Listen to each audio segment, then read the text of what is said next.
Alrighty, welcome back to the Bear Pack Podcast. This week we're going to do something a little bit different for draft week. I think a lot of people are quite tired of all the different mock drafts going on, so we're going to switch it up. And we're just going to be looking at the Packers and the Bears and looking at different spots they could be at within the draft. So their ideal spot would be where they're going to be picking in the draft. So for the Bears, that's 20. For the Packers, that is 29. Correct, O'Day? Yes. Nailed it. Trade up pick. So this is a guy who you have as an organization high on your big board and you wouldn't mind risking some capital to move up and go get. And then don't pick is a guy that even if he's there, even if he is high potential, just someone that either doesn't fit the scheme for the Packers, the Bears, or they just should not even bat an eye at. So we'll start with the Green Bay Packers. And Matt O'Day's up first.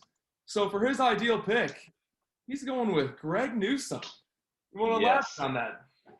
Yeah, I mean, this dude's pretty much like in every Packers writer's mock, which means they're not going to take him at all, or he'll be gone. I actually bet he will be gone, but like he just makes a ton of sense. I mean, like his tape is really good, especially against like a big school like Ohio State is like some of his best games. I think he's 6 feet tall, like 180 pounds or something like that. So I think he's like 6'1" pro day. Yeah, so like he's good size for a corner. I think like the bar for like corners in Green Bay is like 6 feet tall, over like 175 pounds. Let me just double check on him. But I mean, like, I don't know, I just like the way he plays. He kind of does remind me almost of like Jair Alexander. Like he's physical. He kind of like plays with a little bit of edge. I just kind of like the guy. Yeah, he's 6'1", 190. 40 time looks like it was, I think. Okay, that's obviously not true, but it's 4.38, but it was like the Northwestern Pro Day. But I mean, a bit exaggerated. That's fantastic. But realistically, he's probably like 4.45. But like that's really good. So I really like the guy, and I think he'll be gone. But I feel like it's more realistic than saying like an ideal pick of like a guy that's like definitely a top 15 guy. So that's kind of my logic with that one. Sure. No, I could definitely see that being a possibility. And I think corners, even though you re-signed Kevin King, it's a position that, you know, they wouldn't have to be thrown at that cornerback 2 spot, but could still develop and be a major to Jair Alexander. So they're not even going to be taking the number 1 receiver, you know? Yeah, and I mean, I don't know. Kevin King is like not good. Like it's like like his market was clearly so depressed like after the NFC Championship game. He's making like no money, but like he's not bad. He's literally like a slightly below average CB2 in this league, like which is valuable. He also just can never stay healthy. But like the year before, he led the team in picks and stuff like that. But you definitely don't want Kevin King being your starter on the first week. Like he's more of like a dude who, like, if we're in zone, like against a team that goes like 4 or 5 wide, like put Kevin King out there then too. But he's a good nickel. Yeah, like I mean, you know, big guy who can like play boundary corner basically. Like, but that's about it. So yeah, I'd go Greg Newsome, get ahead of Kevin King. Very nice. Yeah, so with my ideal pick, I took Liam Eichenberg. I don't love think it would be too much of a stretch at 29. I think on most big boards he's around 30 to 40. I'd be very happy with that. Yeah, I think who would you have out there? It'd be Billy Turner at tackle. I mean, obviously Bakhtiari won't be starting the year at left tackle. So I think a guy like Eichenberg who could even develop, to play left or right tackle into this tackle. Yeah, even if Bakhtiari is back for week 1, probably still want another tackle because Turner's more of a guard naturally anyways. So yeah, I just went with Eichenberg. I mean, you've got an MVP quarterback, and then you've also got a young guy in Jordan Love who's developing. Just having someone there to protect both of those makes a ton of sense. Yeah, exactly. Yeah, I went with Liam Eichenberg. And then Mr. Peters. Yeah, so I took Jeremiah. He might have to slide down a little. This was maybe a bit too ideal for me. But I think because Packers haven't had a great linebacker, like a true, like not pass rusher line, like outside, but like a good cover the entire field, just make every tackle linebacker. And since like the Clay Matthew, like AJ Hawk days. AJ Hawk, yes. Yeah. And Jeremiah is like the new prototypical. He's almost more, he's not a rover, but like he can cover like stop the run, rush when he needs to, and he's just like a game breaker. Like he's what a lot of these new style defenses are looking for. And he's just a freak of nature athletically. And I watched a lot of his college games, and the dude's just a stud. Like he's an absolute beast out there, and he just has a nose for the ball, and he'll get you those like game-changing turnovers. And I think he would be great on that defense with like the Smith Bros on the edge. That'd be a scary defense for once in Green Bay, which I don't think they've ever had. But yeah, he would be ideal. He might be too ideal. So Newsome would be the number 2 for me. Right. But he would also kind of have to slide a little. They're both a little agree. idealistic. What makes him super intriguing as well is just, I mean, he is a bit undersized. What was he playing at? 205 pounds as a linebacker in college. Was it 205? I thought it was more Put than on that. 220 pretty quickly once you get into the league. That's still undersized, but when the league is shifting towards receiving backs and, double tight end sets a little bit more now, having a linebacker who's going to be able to cover those positions is very underrated. I think that would actually be a great. I mean, if he's there, you got to take him. He's 6'1", 216, so he's like not. Okay, so terribly you small. put on. ESPN has 6'1.5", 221. Okay. Oh, so you put So- even more weight on, probably. Put Yeah. even more weight on then. Okay, well, that's good. Yeah. And he might even get up to 230. Who knows? Maybe Oh, it's- yeah. sit around there. He's what, 23, 22? Like, he can put on a lot of weight. All right, so moving on to O'Day. If this guy is available, the Packers should go get him, and that is Caleb. Farley. Yeah, I mean Farley, my bad on that, but he's super good. Like some people were saying that this dude, like low key, like Surtain is probably the best corner in this draft, and then probably the dude J.C. Horn. But like you could also maybe make an argument for Caleb Farley. He just has injury problems, but like he's 6'2". He ran a 4.28. Let's see, 207. So I mean, again, a fake time probably, but I mean, still big, fast, strong. He just looks like a prototypical like pro corner. Like I can't really give like too much analysis on him, like other than that, like nobody, like literally, like if you watch, like I think I watched like 2 or 3 games, just like cut up of just him, and basically he just stayed on the number 1 dude the whole time. They would throw at him like 4 to like 6 times, and they would just stop throwing at him. So he basically just like took away like half the field. Yeah. So you put him on Jair, and it's just yeah. So that's the thing. It's like if you put a guy like, but you would have to go up. I think you have to go up probably more than this, but into the top 15 to get him, barring like something weird with like receivers going earlier than I would agree. Thought. But like he's one of my favorites. You have the same, yeah. Yeah, no, I would 100% agree with you. Like if he were available, I would say if he's still there around 18 with the Dolphins pick, because you'd think the Dolphins are probably going to target either Najee or Travis Etienne, more likely Najee. Right. They think that Najee could slide to the Packers 29, which is a possibility, especially for a running back, and they probably will, yeah. First or second next year as well on top of this year's. I could see that working out for both teams pretty well. So yeah, we picked before Buffalo, so that actually would be perfect. Right. Because Buffalo's probably the one that would want to maybe take a running back, so. Go after running They'd back. probably just take the other one between Najee and Travis, though. True. But I mean, Najee's also, I don't know. We'll see. I just think that is a likely scenario, I think. And then Jack. Yeah, I knew some. Farley, I don't think you would have to trade up for him. He's been sliding down a lot of the mocks I've seen because the injury concerns. Yeah. like that really It's his tanked back, him. right? And people At like back and hip, I think, or something. yeah, he's kind of solid. Yeah, you're right. Yeah. I think people are just flipping him and Newsome now because they originally Newsome was falling around where the Packers were going to pick, like late 20s. And then now he's moved up to where Farley was, like early 20s, late teens. So I think they've just kind of flipped him. So that's why I chose Newsome to trade up for. So I think you would have to get to about where the Bears are at 20 to have a decent shot to secure it, maybe even higher. No, I agree. I mean, like I've seen a couple of him sliding, but I mean, I don't know. He It'd be tested risky. like through the roof too, and he already had good college tape. So like, All right, and so if the Packers at 29, O'Day would not want them to pick Nick Bolton. Yeah, I don't know why this one it's probably gonna happen. Honestly, this pick, like he seems like super good. Like his tape, like he plays like so fast, and he's really really big.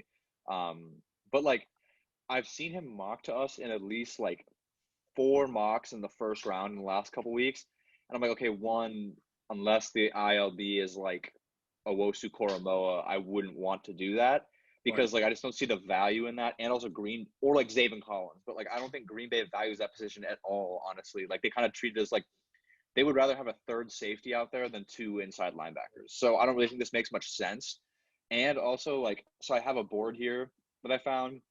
They have him as the 1, 2, 3, 4, 5, 6, seventh inside linebacker behind like a bunch of, I mean, Parsons, Collins are like probably first rounders, and then everything else is like Ojolari, Asai, like Right. Werner, like all those dudes are like second, third rounders. Those I will just be early second guys for sure. Like yeah, so I just like don't see the value in reaching for Nick Bolton that early. I mean, 5'11", 228, and he's a junior already. I just like don't really see it.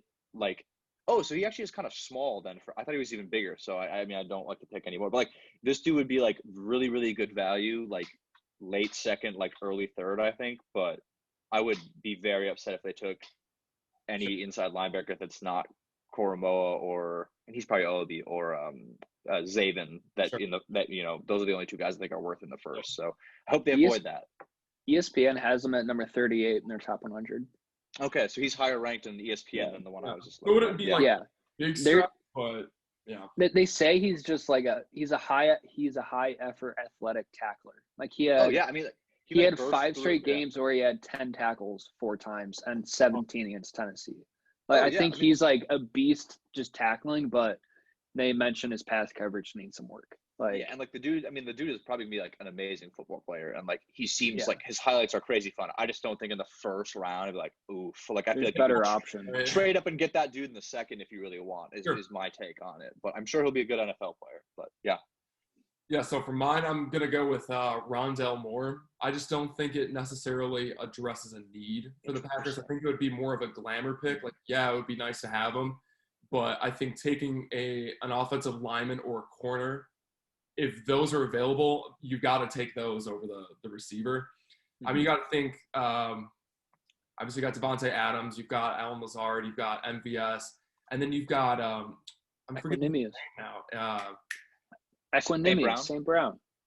Well, Equanimous St. Brown, but then who was the guy that opted out this past year? Funches. Oh, Funches. Their He's big not free agent bad. signing from last year. And Tanyan broke out. I just don't think it would be that much of an upgrade. And yeah, he's been comped to Tyreek, which I think is a bit of a stretch. He's had a lot of hamstring injuries too. I just think it wouldn't be the best value to take him there. If he were available, and I don't think he will be, late in the second, sure, go after him and get him. Yeah, for a lot of the big boards I've seen, he's fallen to 6 or 7 now for wide receivers in the class. Yeah, I was just looking at one like that.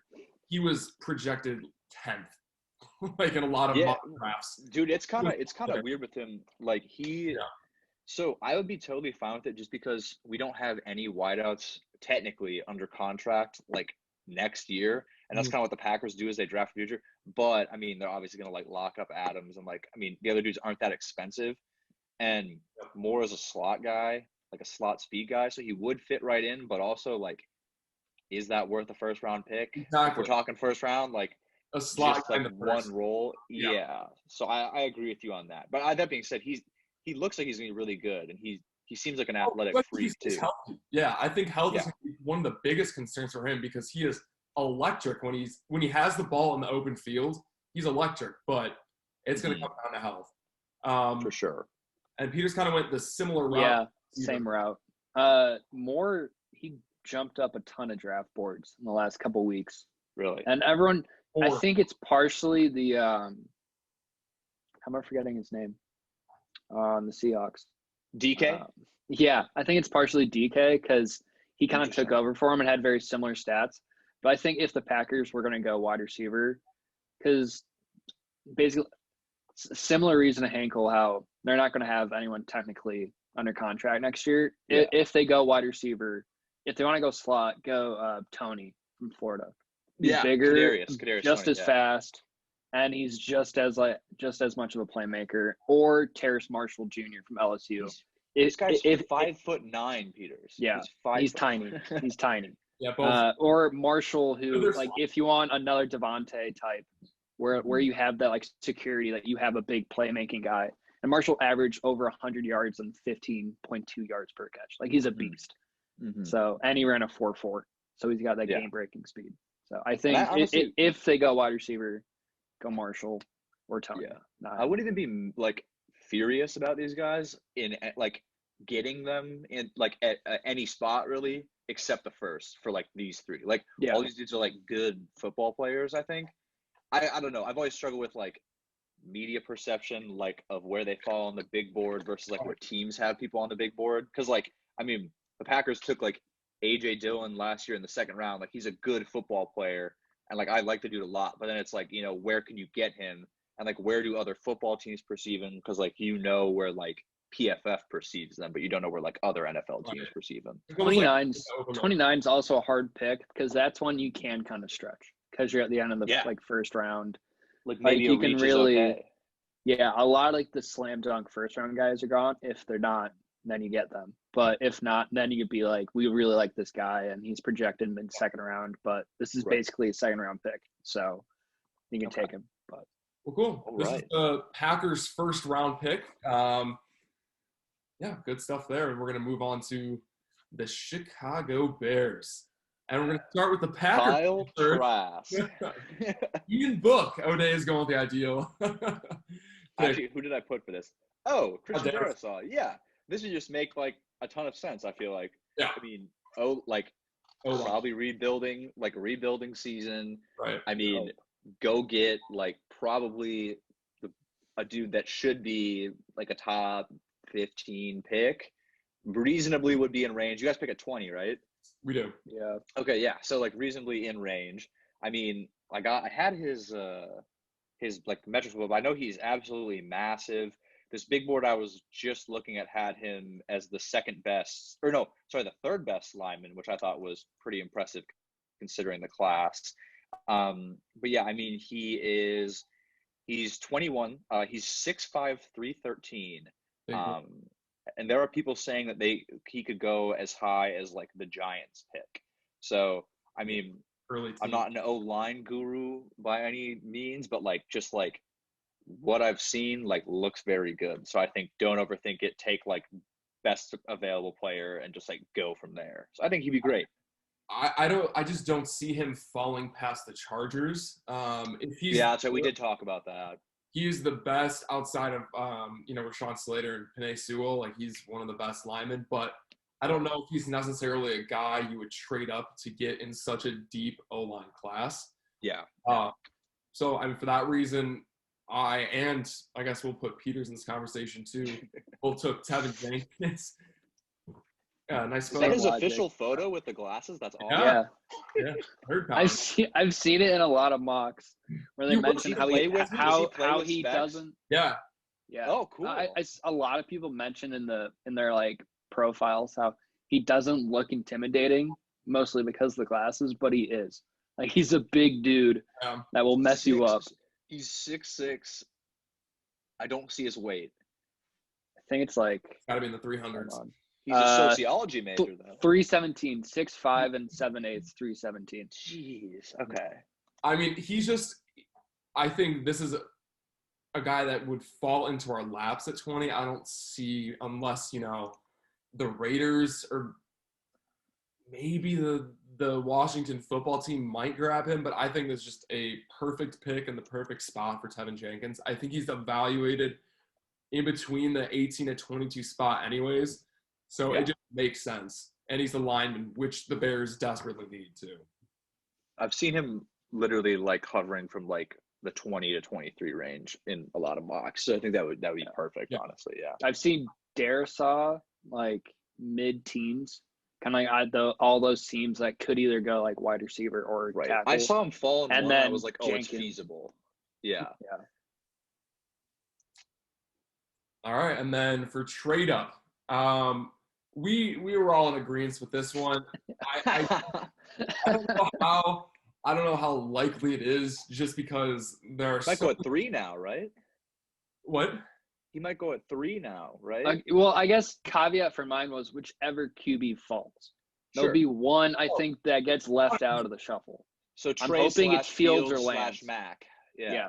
If I would it's Jones, I'm gonna be like, oh my God, it's Mitch all over again. Like Yeah, this is not gonna go well. I think Falls he's to, probably like, better. 7, which would be what 6 or 7 would be. Well, 7's the Lions. I don't know if they'd want to trade with the Bears, just 'cause For us to be able Sure, to with the trade up, I Falcons. think it would have to fall like the 12 or 13. you'd have to trade him Because with we don't. the Falcons at 4, which is so much capital you'd have to give up. I don't think ownership would quarterback, let do it. do No, that. I don't think ownership would let him do that It's with just him weird on the hot seat. if he were to get past the Panthers, if you were to get past the Broncos, And we would have to outbid the Patriots most likely. you'd have to outbid the Patriots, who have more equity just because they have a lower pick. The one thing I thought about this too, I wasn't even like super thinking about this before, but he hasn't played that many games. He's played And, like 12 games. yeah, and wasn't that literally the like problem with Mitch Trubisky? Yeah, Like it he was. played. It would kind of Like- it would almost be Mitch Trubisky. And Jones though. Jones has only played 15. That being games. said, though, He played like obviously, 2 years ago. Trey Lance seems more physically gifted just as an athlete, but I mean, And he that might would be actually have a year to sit, unlike Mitch, because we decided Mike Glennon Oh, was yeah. the bridge quarterback, 14. which is just a disaster. Yeah. But yeah, I would Guess- agree with Peters. It's gonna be probably best available quarterback that's beyond 10. If we Come on. trade up. If we Who do. knows? If the Falcons trade out and it's not us, I think that 5th quarterback spot's gonna get wild. And I we're- think Denver is going There'll be a lot too. of trades up to like 6. yeah. It's gonna have to be a really intriguing offer too for the Falcons, because from what it sounds like, they're super high on Pitts. Mhm. So you'd almost have to do the 3 first-round deal to get him, including this year's first. Unfortunately, Yeah, which would be very rich. But, I mean, risky for an unproven guy, right? It's Mhm. different if you do it for someone like Wilson, who's established himself as like an NFL QB. It's also risky Right. for the 5th best quarterback in the draft. eh, You're not going up for the 1st. You're going for the 5th. I think Trey is better than Matt Jones. Well, Yeah, and- but the 5th in the eyes of the team drafting. yeah, right. Like just optics. It's like, wait, you Yeah. gave up how much for the guy that 4 other teams passed on? A guy Right. that like might be good. Yeah. Yeah. Okay. Like, I see that. okay. So yeah, we did the flush with Lance, but it could be any quarterback that's really available. I think I would give up more for Lance than Justin Fields or Mac Jones, though. That's just my opinion. Mhm. I think a lot of other players. I think Fields is going to be – the more I, like, hear about him, the more I just do not understand why he's falling so much. Chris Because Sims people, did an interesting people breakdown. forget that he played outstanding in the college football playoff. Like, hurt most of the games. yeah, hurt, and he Right. basically outplayed Lawrence. Like, I mean, I mean, like we've talked about this a billion times. Like, they're basically playing rock, paper, scissors in the huddle for what guy is going to be wide open. Like, Yeah. he doesn't have to call plays. He doesn't have to read a defense. Granted, a lot of them come out, they don't have to do that. But like, Mahomes. and I can't critique like mechanics, but like Chris Sims was saying that he like one of the most worrying things is when someone overstrides in their throw. Like makes you overthrow sail balls and throw them too hard. Yep. And he said Justin Fields is like That- he's an overstrider. Yeah. So And not to like hype any of the other remaining quarterbacks up, but it sounds like Davis Mills is actually like really intriguing to a lot of teams as well. the Stanford guy. Yeah, he was If- actually a 5-star out of he's one of those guys as well that didn't play many college games, but Mhm. he's a 5-star coming out of high school. And if you He was the number 1 quarterback coming out of high Yeah. school. Oh, he was. yeah. He was supposed to be like the 6'4", next. 212. He was supposed to be Yeah. the next Andrew Luck at Stanford. So if we were to take him in the second, I think that's fine.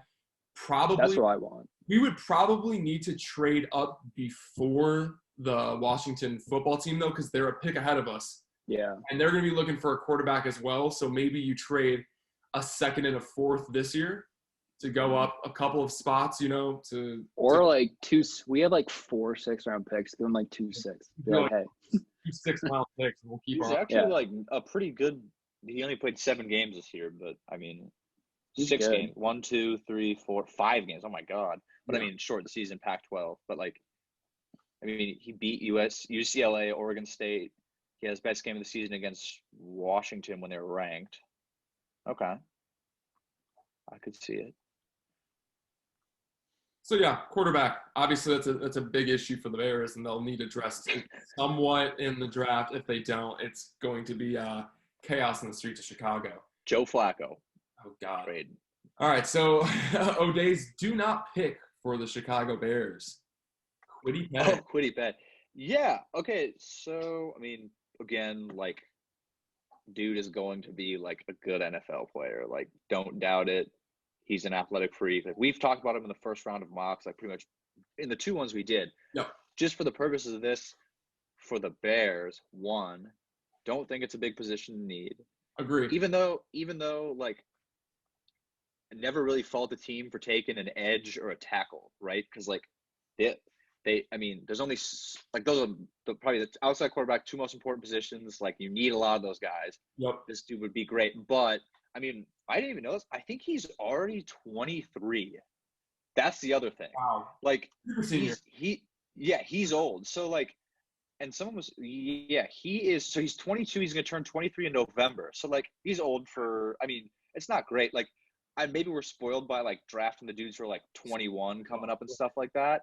Right. But like, you get a couple extra years out of a dude to like develop him from like a time when most dudes are still stuck in college. I feel like that should be like played in more factor. Maybe that's a Packers bias thing too, because I was reading an article thing where it's like Brian Gutekunst's average like Kenny Clark was 19 turning 20 when we drafted him, which I didn't even think was possible. Yeah. Jair was 21, Rashawn Gary was 21, and Darnell Savage was 21. So you get like an extra 2 years with them kind of to mold their athletic prime. So that was just something I was considering. But I mean, he's a good football player, and he'll be gone by the time the Bears pick anyways. But if he does fall, I wouldn't take him just for that. Right. I saw a tweet today regarding the Rashawn Gary point. Like, Gary's going into his 3rd year as a guy in the league, and Kwity Paye is going to be in his 1st, and they're going to be the same age this year. So yeah, I think actually 2 years might under be the already, and they're going to be the same. yeah. age. Gary, And they were teammates, just right? turned 23. Like, Yeah. But yes, I mean, they would. So exactly. So you've got a teammate guy, like, played together. One of them, like you said, now is going to be a 3rd-year veteran, and the other one is coming in as a rookie. And especially as an edge, that's probably a wash of a year. So get him out of his wash of a year, and he's already 24. Mm-hmm. And I mean, edge rushers, realistically, the athletic freaks are good until maybe 32, 33. Right. I don't know. It's all very future oriented, but like, I feel like if we're looking at like criticisms, like that would be a good one to make. Yeah, I'm going pretty similar spot as well with that. I go Gregory Rousseau. He will be available. Yeah. But with our other mock drafts, I haven't been super high on him. I know he put up a ton of stats. What was it, 2 years ago in 2019? So that kind of raised his stock. But then if you really watch the film and dive into it, a lot of it was either schemed up or the blocking was horrendous, and he was just able to get through a gap. Like, he wasn't beating his man one-on-one, right? And in the NFL, that is rarely going to happen. Most of the time, you're going to be, if not manned up, you're going to be double teamed. And we see that with elite edge rushers. And the fact that we haven't seen Gregory Rousseau beat man-to-man situations doesn't give me any reason to think he can do that in the NFL. So that's why I'm just saying don't pick him.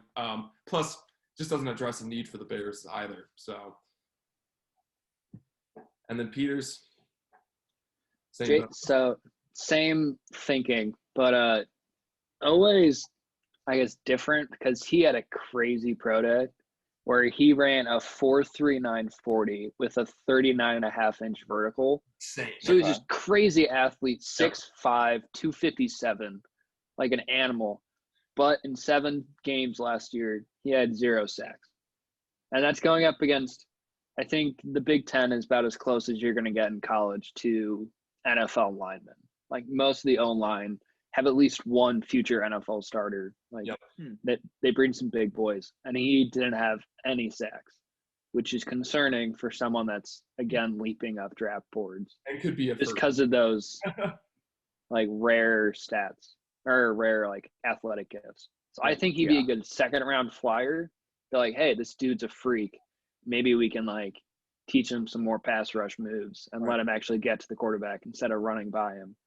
But yeah, kind of like a great guy to develop, but not a great guy to have to plug in and start on the first day. Yeah, I also just don't think the Bears should take a DN in the first round. Like we've I think shown we're all on in the same wave with that. Yeah, yeah. Like, well, we've shown in the past that we can basically take like discarded DNs from other teams, like Mario Williams, and bring them back to like close to their prime, like get some good production out of them. Williams. Unless their name's Robert Quinn. Julius Peppers. Hey, Julius Peppers wasn't bad. He's fantastic. That's what I'm saying. Yeah. You signed him when he was a veteran. Yeah. Or I mean, even Jared like Allen. Jared Allen. Yeah. But yeah, I just don't think D end. The D line we don't need to address in the first 2 rounds of this draft. I think that we've had good success in like the 4th round with it. And yeah, you can wait until there's a shoe in. You see the common theme with all of our picks, even though there's some different players. You've got offensive line as like the ideal pick. Going up and getting a quarterback, regardless if it's Trey Lance or not, and then just not even picking someone. Not even on the defense, but someone on the D line. In our recent mock draft, we took Greg Newsome, which I would be perfectly fine with. Well, now we have a gap there. Makes even more sense. Yeah. A month ago, I would have been like, taking another corner. Why? That's stupid. And then Pace. Things change. That's his thing. Yeah. But, yeah, I also just don't want – I don't know. When Pace and Nagy, they know that they can draft well on defense, but offense they don't. And I think the Bears – have some very glaring holes on offense, which is clearly shown here with offensive line and quarterback. But yeah, so that'll wrap it up for both the Packer and the Bears side of things. Quick one, yeah. T-minus 3 days to the draft. I mean, it'll be going on from the time of this recording Monday night in 3 days. So yeah, really looking forward to that, seeing how this either tanks or makes our teams a little bit better. Trying to be optimistic as a Bears fan as always, but that's just something that's not Ian Book, let's go. Green Bay's going to take a punter. Honestly, they should. Our punter sucks. Our punter is not good. I would take a punter. Get a better kicker than Mason Crossbar. Ooh. He's good. He's old. He makes a lot of money. Well, yeah. All right. Well, I mean, I appreciate everyone for tuning in. We will see you next time, probably doing a recap of the draft and comparing it to our most recent mock draft to see where we kind of line things up and maybe even, come back to this little activity we did here today. So, yeah. Awesome. Cool. All right. Have a good one, everyone.